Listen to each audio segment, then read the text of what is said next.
আসসালামু আলাইকুম। ইতিমধ্যে জানেন যে আইএমএফ বাংলাদেশকে ঋণের কিস্তি ছাড় দিতে চাচ্ছে না। এই বিষয় নিয়ে বাংলাদেশের পক্ষ থেকে নেগোসিয়েশন করার চেষ্টা করা হচ্ছে। কিন্তু এখনো পর্যন্ত ফলাফল মোটামুটি নেতিবাচক।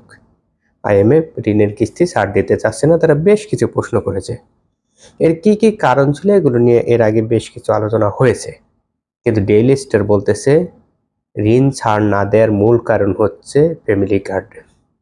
ডেইলি স্টারের এই বক্তব্যকে আমি অধিকতর বিশ্বাস করতেছি এই কারণে যে ডেইলি স্টারের সাথে সংশ্লিষ্ট গোলাম মর্তুজা তিনি এখন ওয়াশিংটন ডিসির প্রেস মিনিস্টার। এই সব মিটিংয়ের আশেপাশে তার থাকার কথা, ভিতরে কি হচ্ছে কি আলোচনা হচ্ছে সেই বিষয়গুলো তার খুব ভালো থাকার কথা।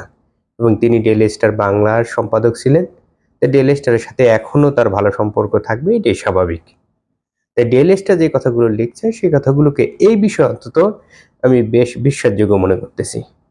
ডেইলি স্টার বলতেছে ঋণ ছাড় না দেওয়ার মূল কারণ হচ্ছে ফ্যামিলি কার্ড। অর্থাৎ ফ্যামিলি কার্ডের বিষয়, অর্থাৎ এই টাকা কোথা থেকে আসবে সেই বিষয়ে প্রশ্ন করতেছে আইএমএফ।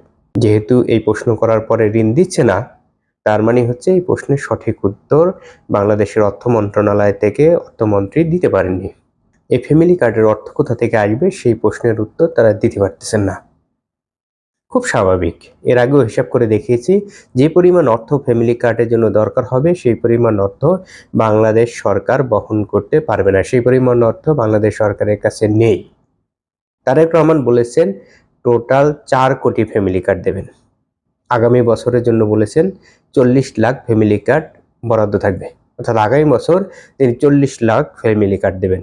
অর্থাৎ যে টোটাল ফ্যামিলি কার্ড দেওয়ার কথা তার মাত্র 10%। এই 40 লাখ ফ্যামিলি কার্ডের জন্য দরকার 13,000 কোটি টাকা। এই টাকাটি কোথা থেকে আসবে সেই বিষয়েই প্রশ্নের উত্তর দিতে পারতেছেন না। সেখানে 4 কোটি ফ্যামিলি কার্ডের জন্য দরকার হবে 1,30,000 কোটি টাকা। এই বিপুল পরিমাণ অর্থ কোথা থেকে আসবে সেই উৎস কি তারা জোগাড় করতে পারবে?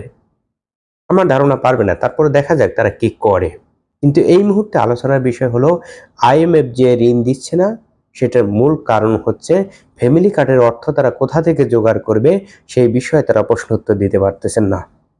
অর্থাৎ ফ্যামিলি কার্ডের অর্থ তারা কোথা থেকে এনে দেবেন, এই বিপুল পরিমাণ অর্থ তারা কোথা থেকে জোগাড় করবেন সেই বিষয়ে আইএমএফ প্রশ্ন করতেছে। বাংলাদেশের অর্থ মন্ত্রণালয়, বাংলাদেশের অর্থমন্ত্রী সেই প্রশ্নের উত্তর দিতে পারতেছেন না, যার ফলে আইএমএফ বাংলাদেশের ঋণের কিস্তি ছাড় দিচ্ছে না।